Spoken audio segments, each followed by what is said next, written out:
It's an empty world, a shallow world. Right. It's a meaningless world. It's a drifter's world. There's no definiteness of purpose. There's no pursuit of my potential. And sooner or later, the wrong people and the wrong ideas kept aggregating in my life. Hi, David. I'm super excited that you're here. And let's just jump right in. You have a special story. You don't have the typical, I just had a super easy path to get to success. So, before we dive into all the details and all the value that you, I know, provide, because you always do, can you give us a breakdown of your entrepreneurial journey? Yeah, it's really a world of threes. My entrepreneurial journey started by being poor. I had a single mom. At 5 years old, my dad left, six kids in Akron, Ohio. So my journey was when I caught. And what I caught was my mom working two jobs, packing my dinner in paper bags so I could eat, and showing me about consistent, persistent pursuit of your own potential, showing me values, showing me daily practices of purpose and an execution of that. And so I grew up as an entrepreneur out of desperation in the respect that the only time I wasn't happy, I had these amazing siblings, an amazing mom, great health, but no money. So what else would a young entrepreneur think than, wow, if I make a lot of money, I'm going to live this amazing life. That's all that's missing. Like my mom cries when the car breaks down or the dishwasher, or she can't afford to buy clothes or food or send me to camp. Imagine if I just made a lot of money. And so at a very young age, I lived in a world of not enough, a competitive world of not enough, a world where you're a victim because you know you're equal to or better than other people that seem to be happier than you because they have money. They can just go to camp, they can just buy food, they can go on vacation. And so my entire intention in the first part of my life was to make a lot of money so I could buy my mom a house and a car and live this dream life that the only thing between me and my dream life was money. So through a variety of different activities, from trying to be a professional football player to be a doctor, a lawyer, but finally entering, when I graduated law school, the world of the internet in 1992, when most people felt the internet was like AI today, never going to work. Nobody's ever going to use it. Justice Scalia himself, the Supreme Court justice, told me nobody would ever do research on a computer. You needed books. Anyways, nobody would ever use a credit card. Anyways, 9 months out of law school, I was a millionaire and I bought my mom a house and a car. And that's when I entered the second world of entrepreneurship. The first world, not enough, victim, always in blame, shame, and justification.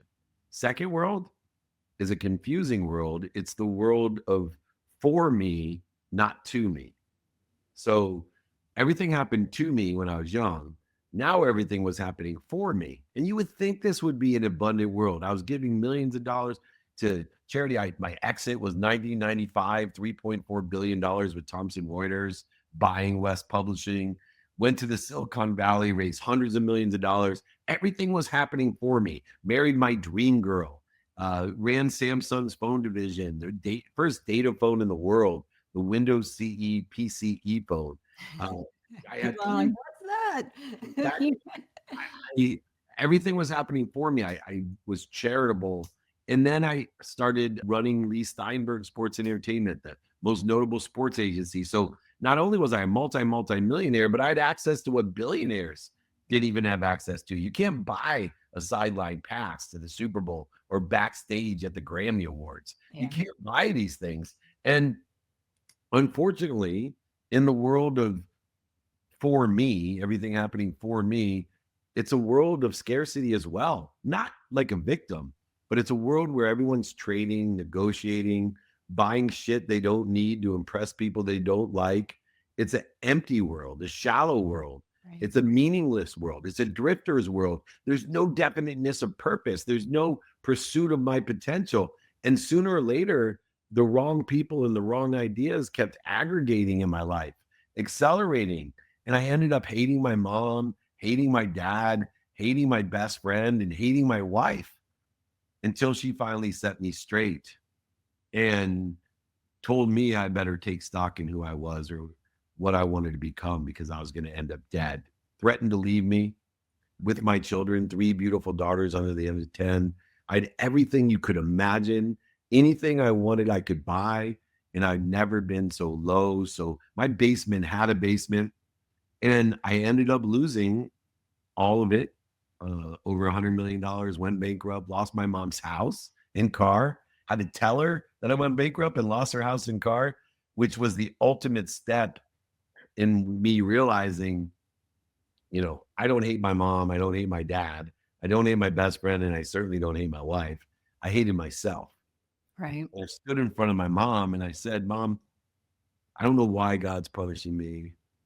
I don't deserve this. I don't believe in God. And she looked at me and smirked. I said, Mom, I don't think you heard me. You have to move. I lost your house. Why are you smirking at me? She said, Son, you believe in God. You just believe in the wrong God. And I want you to think about the people and the ideas and what you're surrounding yourself with and where you want to be and what you want to become. Because I know if you put your mind to that, you will be exactly where you're supposed to be in a better place, in a better situation. And so I use the wisdom of people like my mom and faith that there was something bigger than me that wasn't punishing me, but Mm. protecting me, promoting me, loving me, and perfecting me, which led me to the last 18 years of my life in the world of more than enough. A world where I give more.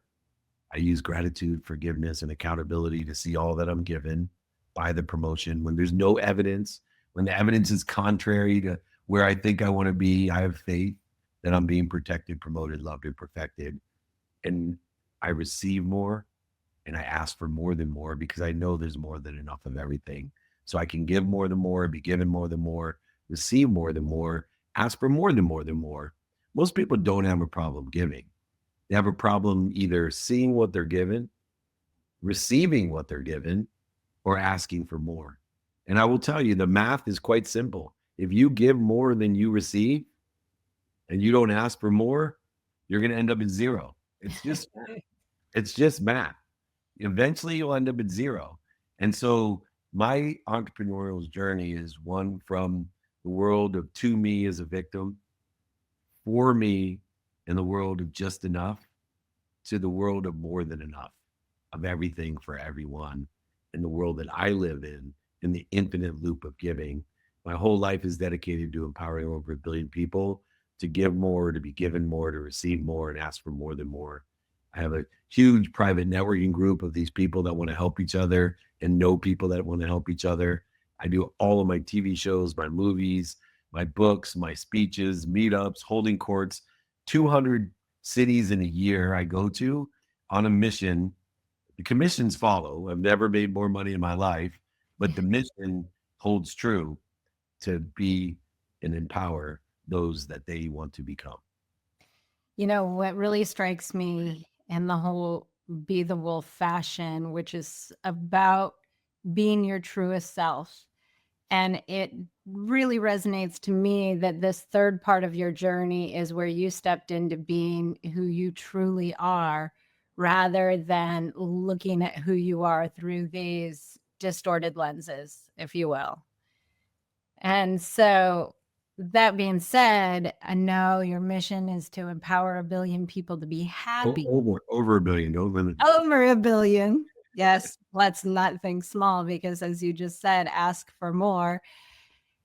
So, can you tell me more specifically about how you're doing that? I mean, Sure. I'm looped into your network, so I know a Yeah, little bit more than my listeners do. So, yeah, sure. share some of Well, that with us. I think you brought up a good point. There's a huge energy gap between I am and this is what I want people to think I am. Mhm. And it's amplified, exacerbated by social media, of course, but it's always been there. It's part of human nature. Mhm. And understanding our essence, this wolf, as you say, is so essential to be comfortable because the total addressable community is so large today that it's okay to be who you are. There's a tribe, a wolf pack for you that is at your frequency. And it's the people that, no matter what, are going to resonate with what you're saying and believing, thinking, and doing. And those that disagree with you are resonating with you.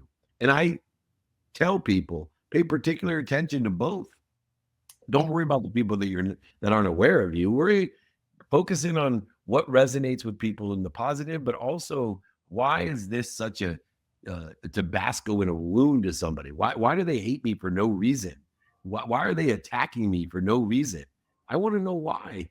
Please call me when people attack. Give me a call. I want to learn what it is that resonates so much with you that I'm saying that it causes disdain, attack, anger, frustration, worry, anxiety. What is it that my frequency does that? I want to learn to get that out of. So let's all look at I am compared to this is what I want people to think I am. And what I'm doing today to empower over 1 billion people is is to find 1,000 people like you. You know, it worried me when I got my calling and I knew it was my calling that I had the ability to teach 3 things. I know I've always made money. I haven't always kept it, but since the day I graduated law school, I made a lot of money. Never stopped. Through bankruptcy, I made a lot of money. After bankruptcy, I made a lot of. I know how to teach people to make a lot of money to live in abundance. I know how to teach people what to do with their money to help people. So, you know, I used to say money is going to buy me love and happiness. It does not. No. It allows you to shop. And I can teach you to shop for the right things for the right reason. And if you spend your money on the right things for the right reasons, nothing will make you happier. And then finally, how to have fun. You're here to learn and to enjoy your human experience. And so my mission is predicated upon finding 1,000 people like you that I can teach in my network, my TV shows, my movies, my meetups, my holding courts, my speeches, my books, my exercises, my digital shows, all the different things that I do by mastering time and efficiency. I can teach people like you to empower another 1,000 people, to empower another 1,000 people to make a lot of money, help a lot of people, and have a lot of fun. So 1,000 of you times 1,000 is 1,000,000. 1,000,000 of you times 1,000 is 1 billion. And so when I got my calling, I needed to figure out a pragmatic, realistic way to empower over 1 billion people. And so my mission is in my lifetime to find 1,000 people like you to join my private networking group, to join my events, to come on my shows, to interview me and have me interview you, to provide options, opportunities, and touches of favor, introductions to more people in our frequency, our neighborhood, so that we all can empower more people to empower more people. And it may not happen in my lifetime, the billion or over 1 billion, but I know in my lifetime that I'm going to empower over 1,000 people to empower 1,000 to empower 1,000. And we are going to change the collective consciousness. I say this humbly. I have the capability, and so do you, to change the world. And if we teach the whole world how to live in abundance in a world of more than enough, how to make more money, help more people, and have more fun, this world will be an amazing place to share your human experience. Yes. And it resonates a lot with my Be the Wolf mission, which is to empower 1 million leaders, change makers, and creatives to be the wolf, because it's a similar thing of the same thing that we're both committed to, creating that rising of the collective consciousness, or my language would be the evolution of humanity. You talked about money and teaching people how to use their money for the right things, to shop for the right things. I always like to think of money as a middleman. And so in that middle part of your entrepreneurial journey, it sounds like you used money for, quote, the wrong things. For the wrong reasons too. It's not just the things, right? So I'll give you an example. This is Yeah. a really important part. It's a video that did really well. I met this young kid, and he spent all his money on a credit card for me to coach him for 2 months. And I guarantee it, but he still did it. And after a year, he made his first $1 million of me coaching him. And he bought a Lambo. And so I went and called him and said, hey, we can't work together. You're not getting my mission. And he said, excuse me, Mr. Meltzer, you told me to buy the right things for the right reasons. You didn't even ask me the reason I bought the Lambo. Now, I bought my Lambo for the wrong reasons. So I Right. just assumed he did the same. I said, fine. His name's Tay. I said, why'd you buy the Lambo? He said, because where I'm from, kids come up to me when you drive a car like that and ask me, how'd you get that car, man? You a drug dealer? You a rapper? How'd you get that car? And he said, I teach and help people. I read books. You see, for me, that's the bug light. That's the advertising for the people in my neighborhood to give credibility to your mission. And for you to fire me over that makes you a hypocrite, Mr. Meltzer. And I said, you know what? You're right. I admit when I'm wrong. So I'm going to coach you for free for the next year. And with my forgiveness of thinking I know what you think. And I apologize for judging you without knowing the right reasons. Yeah, and that speaks a lot to our own individual thing. We have this beautiful thing in each of us that makes us unique in the way we see the world and the way we operate. And you talk a lot about that with not DEI, but DAI, yeah, tell me more about that. diversity, appreciation, and inclusion. We're not equal. We should have equal opportunity according to the appreciation of our differences. Diversity, no doubt. Inclusion, no doubt, because we're one, right? We all make up one. But DAI, we need to learn to appreciate the differences and not search for something that's impossible. Because as far as I've learned, I'm the only one on earth that has that. Yeah, That's mine. So that means none of us could be equal. absolutely. And again, that's part of the whole Be the Wolf mission, where if each of us are operating in our true frequency, not trying to be what we should be, that is what creates harmony in our ecosystem that actually elevates and I think makes everything work with flow, essentially, instead of that beating your head against the wall to make things happen. And I know a lot of entrepreneurs are doing that. They're just working themselves to the bone in a way that's not sustainable. And I know you are a powerhouse. You are doing so much. So, as we get close and wrap this up, can you tell people, give some insight into how you do so much without feeling depleted, without feeling resentful, without getting sucked into those lower level emotions, if you will? Two ways. And, once again, I want to offer your entire community. I'd be more than happy to send them, pay for the book and shipping, pay for my book and pay for shipping for anyone. So anyone that would like to learn this next thing, this is my life hack, david@dmeltzer.com.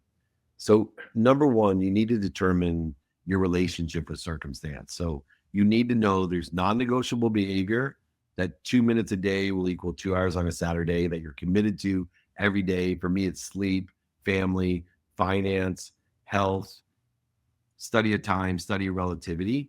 And then you have to be an expert in prioritization of negotiable behaviors that are circumstantial. And so when we divide out activities, understanding the quantum nature of time, that you get exponentiality through consistency, we need to know our non-negotiable and negotiable behaviors. Second, and like I said, I'm more than happy to send a full book on this. So please email me, david@dmeltzer.com. The second one is the wolf. See, most people think they're going to go get everything. More of this, they think that they have to work so hard. That's not what it is. We are in an infinite system of infinite information and infinite energy. And we create a lapse of time between problems and solutions, and we create resistance that wisdom and faith can shorten. And so, what I want everyone to do beyond knowing your negotiables and non negotiables is to say to yourself, I am. I am happy. What am I doing to interfere with it? I am wealthy. What am I doing to interfere with it? I am healthy. What am I doing to interfere with it? I am worthy. What am I doing to interfere with it? And as you shift the paradigm of the wolf, of I am, not this is what I want people to think I am, but I am part of an infinite, abundant, unified system of everything, of more than enough of everything. What am I doing to interfere with it? Between the linear usage of time on non-negotiable, negotiable behaviors according to your relationship of circumstance, pre-prioritizing, prioritizing, and post-prioritizing of circumstance, and I promise you, you will make a lot of money, help a lot of people, and have a lot of fun. Beautiful. Thank you so much, David, for your time, your generosity of wisdom. Thank you.